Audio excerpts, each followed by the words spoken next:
Thanks for joining us. We're going to talk about connected devices today. I'll tell you right now, in case you were thinking this is going to be purely video specs, it's not. We had to do a pivot, and it was too late to change the title and all the printing.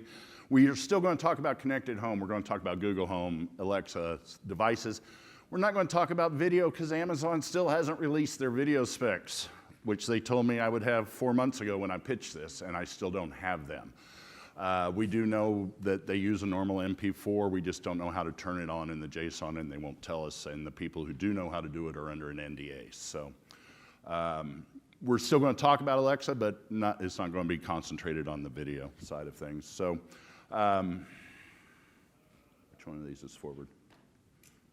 None of them. Okay. So this is interesting since this is an emerging technology. A lot of people who had originally told me they wanted to talk didn't because we're having a lot of difficulties in this space. But anyway, introductions, there's two of us. I'm Rob Dillon, I'm the Digital Operations Manager for Tribune Media. I handle all the technical side of the digital for 42 TV stations and a cable network and everything from live streaming to our apps to emerging technologies such as Alexa.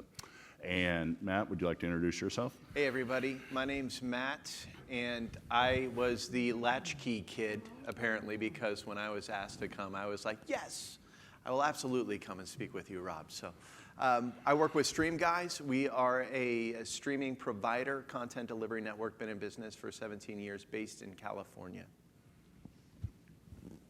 That's it? What's your background? Oh, yeah, okay. My background primarily is in radio. Born and raised on radio. Worked about 15 years in radio, everything from music radio to music, directing, and all the way to news, traffic, and sports. So yeah, I got a love for news, sports radio, and I think that's why it kind of ties in here as a way to get information out to the people that need it most. That's much better. Thank you. So obviously the reason we're here, we're going to talk about connected devices in the smart home. Right off the top of things, we have some just background, most of you all realize, but just to go over, there's a turf war starting to develop in the connected device smart speakers right now.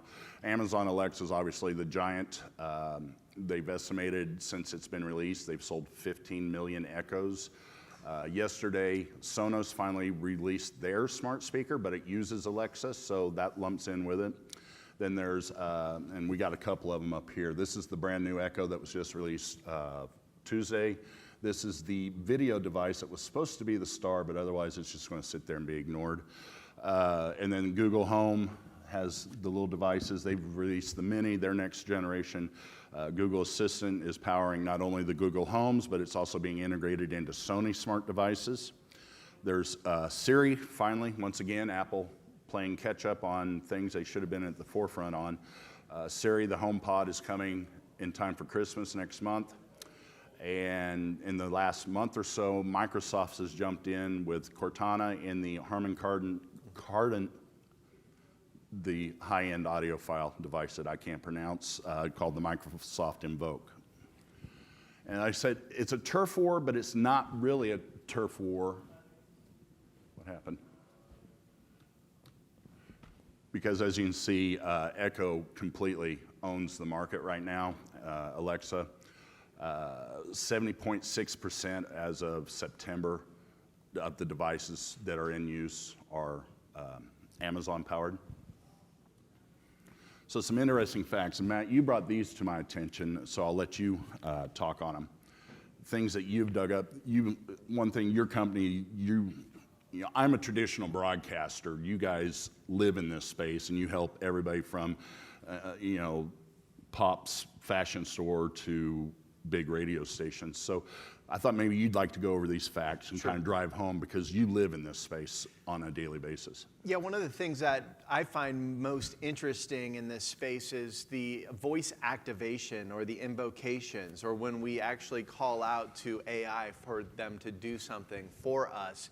And as you can see this year, 35.6 million Americans are going to use a voice-activated assistant device like Amazon Alexa. and that's a jump from over 100% from the year before. And we see this obviously as a trend growing when you look at expectations for what was sold.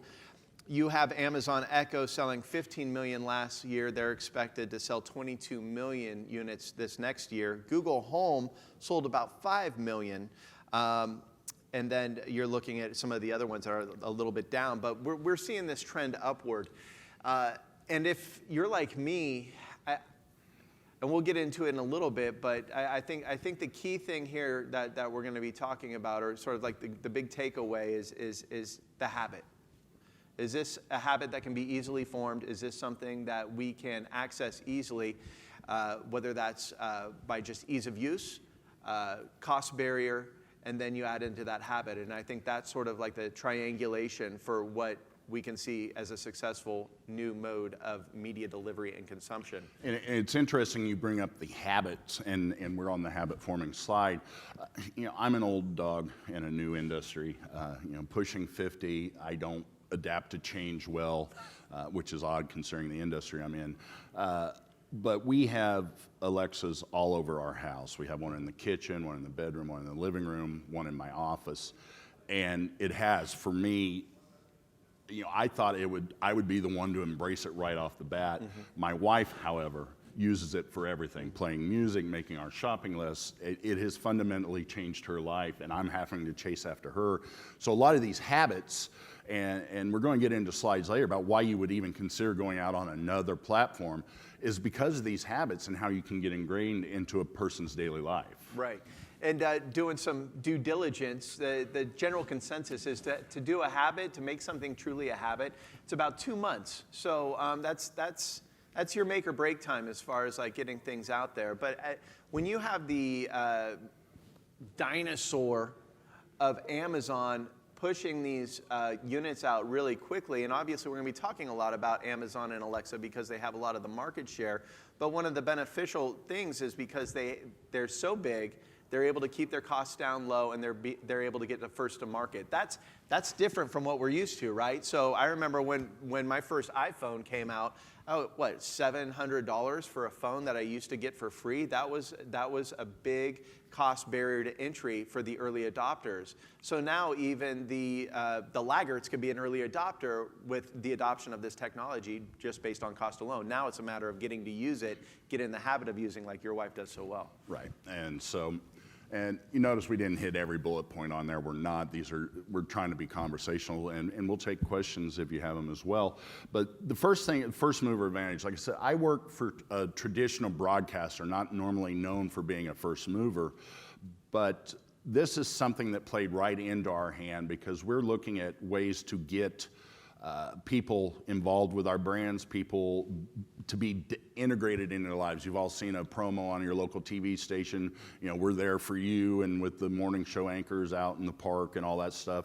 Well, this is another way for us to get ingrained with our viewers, our end users, or our customers, if you want to call them that.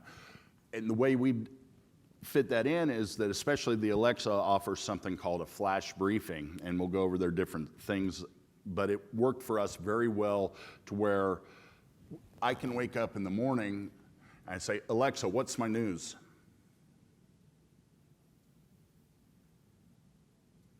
And she thinks because she's on slow Wi-Fi, and she gives up. Anyway, and it gives me my news from my Indianapolis station. I live in Indianapolis. So while I'm waking up and shaking off the cobwebs in the morning, I'm already listening to the top 5 news and the weather for the day, and that's part of my daily routine now. That's the first thing I wake up, Alexa, what's the news? And I think you're seeing that with your clients as well, aren't you? Integrating into their brand into daily life. Absolutely, yeah. One thing I think that's important for the partners we work with and for folks that are out there, Tribune media, when you think of traditional broadcast mediums, whether that's radio stations or TV stations, the big takeaway for me has been we don't know the call letters unless they're WGN. You know WGN, but chances are you don't know like your local television over-the-air broadcast station. So what we have found is there's kind of a name grab going on, sort of like the domain grabs when you could get your own domains. And that's a way you could say invocation is another way of saying a domain. So what you want to do, and as you would want to be an early adopter, is just to get that out there. So, you're Disney, right? So it's like you want to have that Disney, play Disney radio, show me the Disney top 5. There's these things that are actually within your control. And again, why you want to get your brand front and center with the early adopters is the technical advantage. And what you're talking about there goes along with the Amazon model right now is now you answer me. She's always listening. The model is that you still need your phone to go find the skills and to find the flash briefings. They may not know the call letters, but when we throw their graphic up there in the store, Yep. which obviously, well, this one is a graphical medium, this one and the Google, and the other ones aren't. But you're still on your phone, you see the logo, you say, hey, that's my news station, you put it on there, and then it's part of your daily routine. So it's a hybrid model, and we'll be talking a little later about the future and where this is all going. But right now, you have to admit it's kind of clunky to get around, but you still have to play off of what your customer already knows. Right. They know your logo, they know your catchphrase. So Exactly. and we were talking about this last night. Another advantage of being the first mover in this space. It's weird to say first mover when the Echo's been out for 2 years now, but it's still growing and exploding, and it's going to be one of the big things this Christmas with the new, not the show, but they've got a little round one with video coming out, and I'm hoping we have video specs by then so we can do something with it. But is you have a chance to get your workflows into place. With me being a traditional broadcaster, we already had a lot of the workflows, but have you found the people you work with, was it a challenge to get a workflow into place? Because obviously the advantage is you're already there when everybody else makes the land rush, but how has it been working for you? That's a great question. I have two examples. We have one partner, WWOZ, great station out of New Orleans. Alexa, play Alexa, play WWOZ.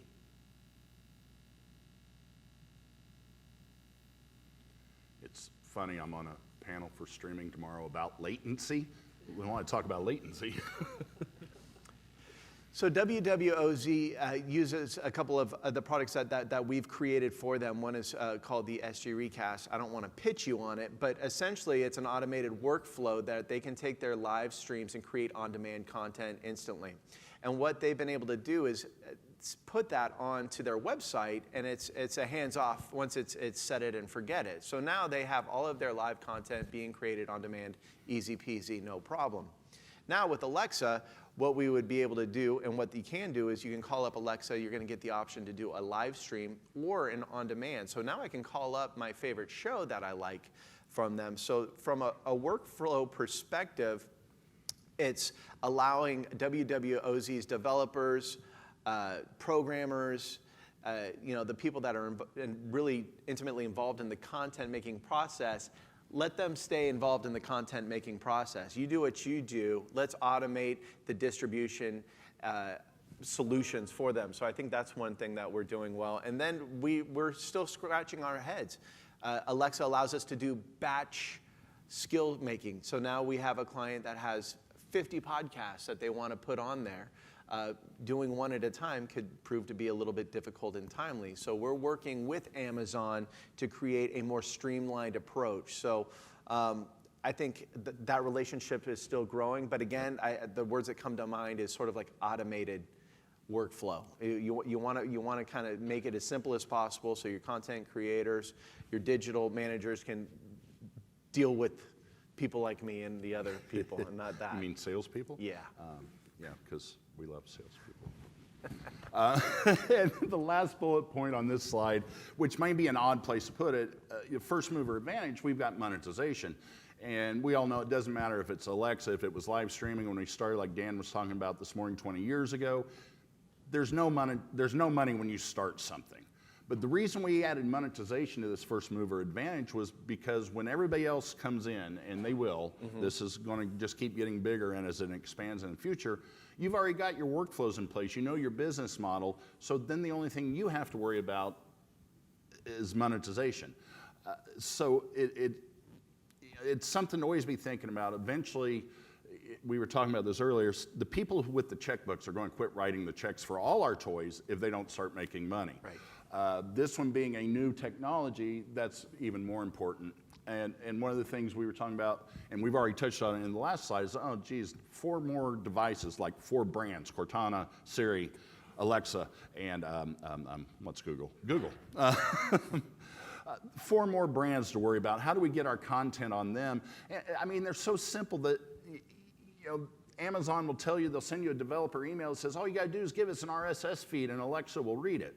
Well, you know, that's not very personal. That's not very welcoming in the morning. You know, Alexa's got a great voice, but that's not what I want to hear when I'm waking up in the morning. I want to hear my trusted people that are on my newscasts. So don't look at it as 4 more devices, or just another thing off in the collecting dust in the corner. It's just an extension of what we're already doing. It fits into your existing workflow. Now, we were talking earlier, it's obvious it's not for everybody, and you had some examples of people this just wouldn't work for. It's not a good skill set. You want to expand on that a little? Yeah, so, I mean, you could really deep dive, right? So you think back, you know, first, I mean, when we think about mediums, when we think about the advent of technology, moving media and messaging forward from the printing press to telegraph to radio to TV, it was radio to TV for a really, really long time, and now we are seeing just an explosion of these content. So I rely on the data, and the data tells us that 1/3 of millennials right now are using voice-activated devices. And we know there's a generation that's coming up before that. There's a steep drop-off. Boomers are not using voice-activated. I'm Gen X. We're kind of using them, but we don't know how to do them, or we're the person that spends 10 minutes trying to get it to work. You know, we're not smart like the millennials are. So that again, hurts to say that so bad. we see the trend, right? So the trends and the data tells us that the adoption is there and that younger people are using it. So yes, it's not for everybody, but I think what Amazon does well, and I'm not a spokesperson for Amazon, and I think what Google is also trying to do well, and all the other folks, is again, they're trying to lower that barrier to entry and ease of accessibility. Who saw the Saturday Night Live Amazon Alexa skit? It was pretty funny, right? It was just a play. It was older folks using an Amazon Alexa. They couldn't remember her name, so they created the Alexa where you could call it whatever you want. And there was, you know, hey, Andy, tell me who won the Dodgers game yesterday. And so, and I think as an industry, or at least this niche of our industry, we're moving towards that. Right. You know, it's like every time Amazon releases a new one, there's 2 or 3 more new invocations. Right. We debated about naming these different, and I'm glad we didn't spend all that time since the Wi-Fi's not working on them. But so that's something we're moving towards. Like I said, not for every. You know, there's just some businesses that doesn't make sense to be on a non-interactive medium. Right. If you can have a passive experience, and most of us, we've all heard the term lean back for our streaming devices, for our TVs. You know, there's very much an on-demand side of things, but there's also a lean back experience. And if your brand can handle a lean back experience, it can handle being on one of these devices, and that brings you into a brand advantage. And we've talked about it, and we'll say it some more, even on some more slides, is being on these devices is more than just being in another place. I work for a traditional broadcaster. We want to be everywhere. It's about integrating into your user's daily life. And that's what these devices provide. You know, I don't talk to my Roku. I don't talk to my Apple TV. I don't even turn on my Apple TV anymore. But these devices I have conversations with several times a day. And so it's integrating your brand into their lives. And again, the last point on here, just real quickly, is so far all of these, we have to format feeds separately for Amazon, but it's an industry, it's an MP3, it's an MP4. Right. It's not changing your workflow to a whole new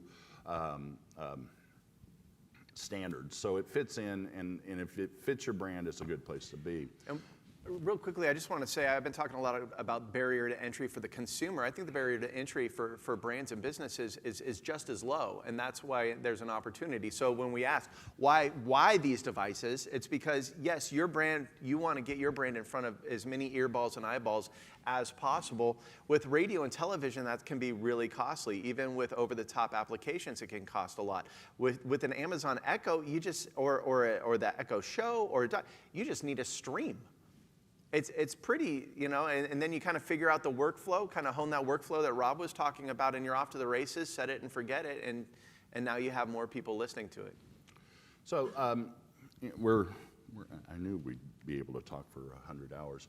This next slide, real quickly, we're not going to spend a lot of time on it. It was bullet points for us, basically, but the Amazon way, and Amazon handles this differently than everybody else. Google has everything as an invocation. Everything is, you bring it up by a brand name. I don't know about Cortana because I haven't had time to work with it. I don't know about Siri because it's not released. But Amazon has two things. They have a flash briefing and a skill. As a traditional broadcaster, flash briefings are my bread and butter because my stations are already doing these. It's just the top 5 stories in weather. So that was very easy for me. But we do have some skills as well. And this would be the point in here where I was going to demonstrate the difference between Alexa, what's the weather? And she tells us it's rainy and outside. And then me going, Mr. G, what's the weather? And what that is, we have a skill in the New York City market. Mr. G has been a meteorologist there since, Flintstone's day. Everybody knows him. He has his own skills. So New Yorkers wake up in the morning and say, Mr. G, what's the weather like? And he's going to tell them very conversational and in his style. We're also working on weather skills for some of the other markets. If any of you are familiar with the Chicago market, Tom Skilling is a legend and a god up there. And we're working on with him that goes even deeper dive that I can't say much more about, but it's going to revolutionize anything. And I hate using that term. It's such a flaky term, but it is because there's no other weather app that does what we're working this one to do. And I know on your side of the world, you work more with skills. Right, but there's a lot of crossover there, and it's one of the things that I think it's cool that you should know is you don't have to have Alexa telling you and sharing with you everything. You can have your host, you can have your talent be the voice or the face of what you're using. We deal primarily right now because they haven't made it available for video yet on the audio side. So for example, we can call up a skill with an Alexa and you can have your main host say, hey, what's up? This is Matt. Welcome to the skill. What do you want to hear? Do you want to check out the latest news?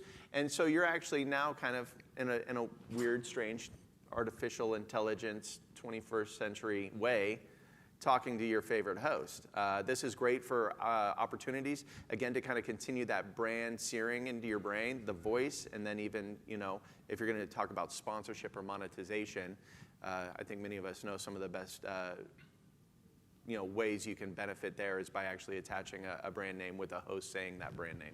And then the last bullet point on this one was Amazon advertising. Right. Well, the bullet point is they don't allow it. We are both aware of several companies that were in the market of providing advertising for flash briefings and skills, and Amazon came out and said, no, you can't do that, and they had to pivot their entire business model. But there is ways you can get around it. But it's very different. If you listen, one of my morning briefings is NPR. If you listen to NPR on Amazon versus Google, it's the same MP3 file that's playing. However, at the end of the Google one, they actually have a sponsor, just like we're used to hearing on NPR radio.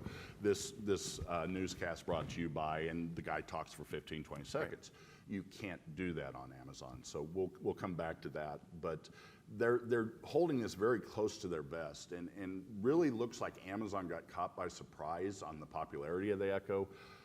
In a lot of ways, in no way is this a slam on them, because if you've ever been lucky enough to be involved in a launch that just takes off beyond your wildest expectations, you know what that's like. But it's like dealing with their Alexa team. Sometimes it's like dealing with a 3-person startup. Mm-hmm. And it's hard to get documentation. It's hard to get the meta tag for video. It's not a slam, but they're holding everything very close to the vest. They're very worried about user experience, which is why they don't allow the advertising, because we know, and there's studies done, millennials can't stand advertising, right. And if it's too in their face, they'll just turn it off. So next slide, then we got workflows, costs, and challenges. Sure. And this is what this whole thing was supposed to be about, so I thank you all for hanging tight with us on here, because I told you we had to do our own pivot because of lack of institutional knowledge. So the big thing, video and audio, again, I'm a traditional broadcaster. I already have the workflows in place. A lot of my TV stations already provide a top 5 update to a radio station, so I've already got the MP3. All we had to do on our back end is I created an upload form that the station uploads their MP3 to. We run it through, this is the most technical I'm getting today, we're running it through FFmpeg and format it to what Amazon says is best practices for an audio file, and then we kick it out to S3, and it lives there. The JSON's permanent, it always points to the same file. For us, it was a no-brainer, very easy, very simple, but again, we're traditional broadcasters. That's what we've done for 50 years. You work with new media and podcasters. What kind of challenges and costs do you have to, how do you balance costs and challenges? Well, that's a great question. I think with a lot of the new media and podcasters, we don't have the depth of knowledge from the content, because you have the content creator, it turns out to be the content producer, the content technical director, doesn't have as many buckets to put all this information in. So again, our goal is to help try and automate and simplify. So we've created a solution that allows folks to, again, upload their content, similar to what you're doing, Rob. Upload your MP3, upload your video file, and we automatically provision the JSON feeds for your website. We provide you the XML or even the proper Amazon skill code that you all would of need. that, and sorry to interrupt, but all of that comes at a cost, and you work with people that may not have the deep legacy pockets that we have. How do you address your clients with, okay, we can do this, easy enough, but here's the costs, and like a podcaster, how are they going to, they're going to have to pay for storage, they're going to have to pay for delivery. How do you address those challenges? Just the fact that there is cost involved and there's not a lot of revenue yet. Yeah, that's, well, I mean. You tell them to write it off as a brand awareness. Yeah, write it off as brand awareness. Promotion, or? It's, well, so the questions that we've been getting is really, it kind of comes down to monetization. They want to be able to monetize their content. And we're able to do that a little bit with they're able to record their own content. Hey, you're listening to Matt Kellogg's podcast brought to you by Wheaties. Go get them, Tiger. And then you go off. And you can put that in there. And then you have the analytics to back that up. So now they essentially have I'll buy it, brief, but it's a new revenue stream. So you're not going to be able to like hammer in or dynamically insert ads and all this stuff. But you can have a sponsorship and a billboard baked into that Amazon skill. Well, we were talking last night that you've got several people who are wanting to look at a subscription model. Right. And I know we were talking earlier before that there's some Amazon starting to release some subscriptions. Right. Do you think that's a viable model for this? Is somebody going to pay, $5 a month for their news in the morning? I pay $10 a month for my music. So I think it depends on the information. I think information nuts, news nuts. If you can't get enough, you're willing to pay for it. I think it could be a part of an overall subscription. I keep going back to Disney because I got kids, but I think of Disney and sort of what they've been talking about in the news of kind of pulling their stuff off, and you create an ecosphere that's wrapped in with that. Amazon's done that, right? So for example, Amazon has, if you have their Prime membership, you have access to some of their skills that they're now charging subscriptions for, like Jeopardy. It's $1.99, but if you have Prime, it's free. So again, it's all about the incentive. I think subscription models is a salient way to go right now. Most people are doing them. We're seeing a lot of good come from it. And again, to your point with the millennials who don't want to hear advertising, they're willing to pay a premium to not hear advertising. So why not take advantage? And one of the things we've learned, I don't know if it's everything is circular and coming back and the millennials don't mind it, that old time, not subscription, but monetization works. We have some markets that will announce that here's your news briefing for New York City brought to you by Dunkin' Donuts, and then they go into it. Now, the salespeople push back because that's not interactive. They can't click through and things that digital salespeople are expecting. But it works, and it's brand awareness, and it's TV and radio for years haven't been clickable. They're not interactive. Right. So that works. On the video side, much like we do with a lot of our morning shows, and I bring up my New York station a lot. They were the first of ours to embrace this technology, first to run with it. And they are doing a video flash briefing every morning that doesn't go anywhere because we don't know the meta code. But in their video flash briefing, they have a Dunkin' Donut coffee cup on the desk while they're talking. And that's the way the new generation is. I'm not going to say they don't realize they're being sold to, but I think that's the kind of sale advertising they'll accept. Joe Rogan is selling so much weed products right now, he didn't even know it just because of his podcasts and YouTube videos. Now, like, the stuff that he uses is being marketed and sold. They're like, Joe Rogan loves this. And you're like, well, I love Joe Rogan. Let's get high. Anybody? No? Okay. Sorry, okay. Sorry. Might be the only one. Which then we move in, one of the things on that last one was that Amazon is holding things very close to their vest because they're all concerned about the user experience. And that's key for these devices. You're wanting your brand to integrate into daily life, and for that to happen and for the user to trust you, you have to balance your need for monetization with their user expectations. We've all heard the Amazon Alexas being subpoenaed because their speaker, or they're always on 24 hours a day listening. So we've got privacy. You brought up ease of use. And it can't be difficult. And I'll be the first to acknowledge I bought the Google Home this weekend because everything in my house is Alexa, whether it's for work or for our own use. I spent a half hour trying to set up the Google Home and threw it in my backpack and said, I'll figure it out when I get to Huntington Beach. It was very difficult for me, and this is my space, and I work in it. So how are you guys working to make sure things are easy? Because if it's not, they're not going to get used. Yeah, simplicity is definitely key. I think for Alexa, when you think of the invocation or calling it out, it's easy. It's one step. Alexa, play WWOZ. Alexa, show me my flash briefing. It's easy, and then on the back end, it needs to work, right? So you got to be able to have that connectivity. We, at that point, really just kind of lend our experience and data to people that ask that. Honestly, that's not a question that I get a lot. I think from a personal standpoint, kind of like looking at some of these numbers here, I think it makes sense, and we can kind of chop some of these down. For example, the monthly service costs and initial setup costs. This is disinformation. People are obviously, afraid of new technology because of the barrier that's been set by our friends over at Apple or whoever, where things cost a lot of money. Oh, it's new technology. It's awesome. It must cost a lot. Well, actually, it doesn't. So you can take those ones out. But then you look at some of the real kind of concerns that come up there. We talk about privacy. We talk about power outages. I think that's a real concern too.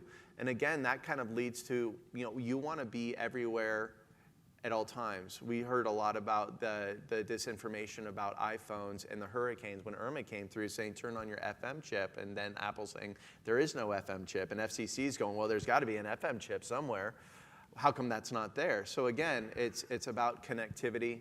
It's about obviously maintaining your privacy. What are some good ones? Yeah, will not be easy enough to use. Pretty low on there. So technology is meant to use, be used easily.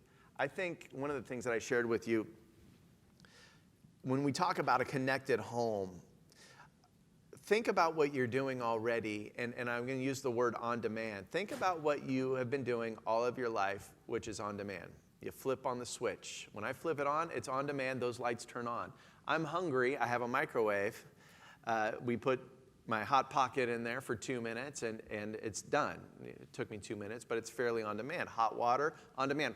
We live, in a first world country, right? So we have the luxuries of that. And not to pin us up on a flagpole, but that's just the situation that we're living in. So I think media in an on-demand sense makes its case to be in the home in a connected way. So if I want on-demand, like you have your flash briefing in the morning, if I'm making my kids lunch in the morning, to listen when I want to, what's my news right there, whether that's coming off a connected device like my refrigerator, I don't have one, but if I had one, or an Amazon Echo Show or Google or one of these devices, I think it makes sense. And that really brings us to our last topic we'll be covering before we open for questions, is the future of the smart speaker. Do you ever see our connected homes, our speakers, ever becoming full-blown Jetsons? Yeah. Well, we had talked. You don't want Alexa to tell you what to do when your feet hit in the morning, like the Jetsons, where George gets run through the. I'm dating myself. No, cartoon where he gets on the conveyor belt and everything is done for him until he gets to the car. Do you ever see it going that far, or do you think we're going to stay on demand? Meaning, will we come full circle and be back to a linear life where everything's already, my traditional broadcaster, we tell you what to watch in 30 minutes. Do you think we'll get to that point where technology takes us into the linear world? I could see that being cyclical for sure. My main concern is you can't hack the algorithm for my life, for my taste. And there's companies that say, yes, I can. I can create an algorithm. I can see what you're watching. I can see what you're listening to, and I can make a bet that you're gonna like what I play you and what you're gonna hear from me, that you're gonna like it. And every time it doesn't work. So again, I go back to that on demand, why it does work, just like the flip of the switch. I want the lights on when I want to turn them on. Maybe I'm sleeping in. Don't have the lights come on at 7 a.m. because it's 7 a.m. No, it's Saturday, and I want to sleep in, and me and my wife were up late last night watching some, Jetsons. Thank you. So other things on the future, obviously there's going to be a convergence happening in the market.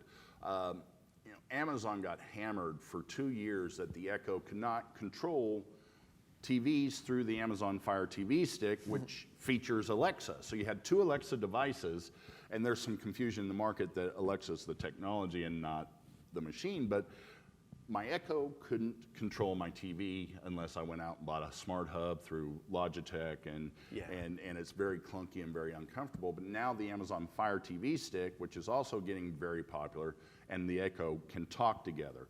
So obviously there's a convergence coming where the devices, Amazon's making TVs now, and I can see the day where, I'm old fart, I talk to the TV all the time anyway, but when you're actually talking to the TV and it talks back to you, and you don't have the Echo sitting in your living room, your TV is the connected device, and it controls everything in your home, which is Jetsons, but it's still on demand. It's not the conveyor belt Jetsons.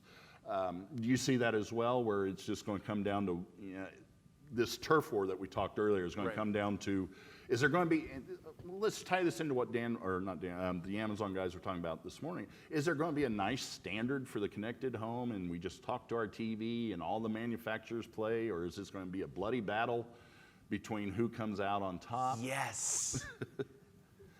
Game of Thrones with the devices? Absolutely. I say do it. Who will rule the turf war is only going to benefit the consumer at the end of the day because it's going to drive prices down. So, if you have the standalone one and done, then there's a monopoly, and I'm not a fan of that. So, but as far as sort of like the convergence and where things are going, I see possibly like the technology. One of my friends that I went to church with when I lived in Redwood City, he helped create I'm going to say it wrong, I want to say MIMO, which is one of the languages that Wi-Fi uses to keep things connected. So I could see there being like a standard connectivity protocol or whatever you want to call it that's going to keep me connected to my devices no matter where I'm at. We were talking about what could be next. Well, if I'm listening or watching something in my house as I'm getting ready, I could walk out the door because I'm taking my kids to school. The device could know that I'm leaving and I'm getting into my car, and it pauses and then it restarts in my car. I see that could totally happening, and for me, that sounds like a benefit because I don't like having to now I'm in the car, I have to find it and So to make those transitions easier to stay connected, when I want to stay connected, I think that's a smart move. And to your point, I know there's been little news blurbs here and there about Alexa or Amazon and Google licensing their assistants to certain car manufacturers, so that probably going to be sooner rather than later. It really, I lost my train of thought when I brought that up. We were talking about the turf war, and do you think it's going to boil down to, more or less after 10 years, 15 years of cell phones, we've got two primary manufacturers. It's Google Android, made by Samsung, and Apple. Right. Do you think that's what's going to happen in this market, or do you think because you can also compare it to the smart home technologies in general. You got Zigbee and Z-Wave and all these other protocols, and there's hundreds of manufacturers that they'll get on a protocol train, but they're not boiling down into one happy family. How do you see that working out? I think Bezos makes a case for Amazon. I honestly do. He was first to market, and not just with like some kind of cool gadget that works, but with a mindset that he wants to have an Amazon Echo in everybody's home, and he's doing it. I mean, you look at.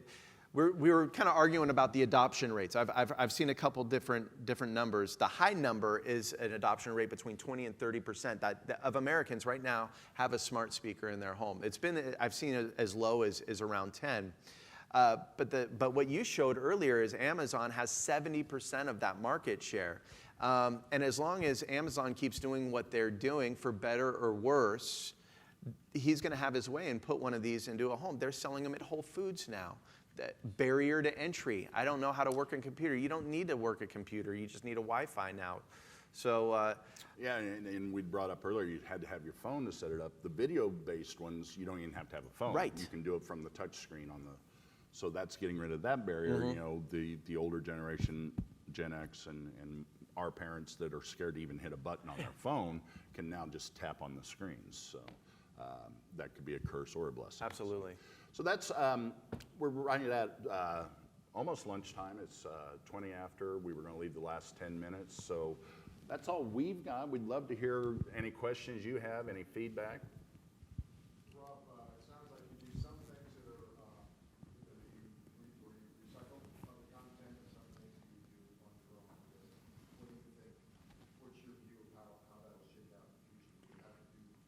So the question is, do you think that we can keep recycling and Which do you think is the best? there's a couple ways on this, and something we didn't touch on is the whole reason, and we're a streaming media show, so using our audio and using our video, right now it's a reuse, and as a traditional broadcaster, all our people are about, getting the most bang out of our bucks. That's why we take our video clips from the news and put them on 100 different devices. So in our industry, we struggle to get our people making the decisions to realize that you may want to tweak your workflow just a little bit for this. So we've got some stations on the flash briefings that literally do take what they send out to the radio stations and then just turn around and upload that. And then I've got stations like New York and Huntsville, Alabama, who have just ran with this, and they've got their own productions and they've changed the workflow. It's still their reporter sitting in a sound booth, but instead of using one, they make a special one. And we do the same thing with our video on demand. We preach and preach and preach. It's like, you can't just cut from the news. You've got to do special. And that's rampant in our industry. Now, you're working with new media people, and I think they see it differently to begin with. So I see, to answer your question, 5 years from now, well, 10 years is forever. 5 years from now, I think the people who win this game are going to realize that each platform is different, and it can't be, you can share between Google Home and Alexa, but you can't share between Alexa and the radio station or the Roku apps and things like that. So there's a balance in there, but the people that win are going to be the ones that realize that and can embrace that. Anybody else? Anybody successful using these devices that y'all are aware of for podcast operator? That's a great question. We are. I hammer WWOZ because they've seemed to hack a lot of different really cool things, but they are using their on-demand shows successfully. So if we would have demoed it for you, you would have the option to play it. And one of the things that what's great about that is it's not the evergreen per se, but it is being repurposed back 2 weeks. So if I miss something within, let's say, the last week, I'm on vacation, I can get caught up really easily. And then Amazon does provide some pretty nice statistics to show you that, oh, people are listening, people can rate the skills, which is really nice. So you get some interaction from the consumer side that I think that benefits your brand for sure. I think so. I didn't catch that last part. But. APIs Oh, on okay. Amazon. Okay. Anybody else? Not, I'd like to thank you for showing up. I know it wasn't exactly as advertised, but it's an amazing space to play in, and it's just going to get bigger, and it's going to be more and more important that we actually provide good content to the devices. You know, I didn't touch on it earlier. You know, Alexa will read an RSS feed, but it's kind of boring and dull, and who wants that in their life? We need to inject personality in our brands using these devices, and that's how it all plays into what we're here for. So, again, thank you. Hope you learned a little bit, and appreciate you coming out.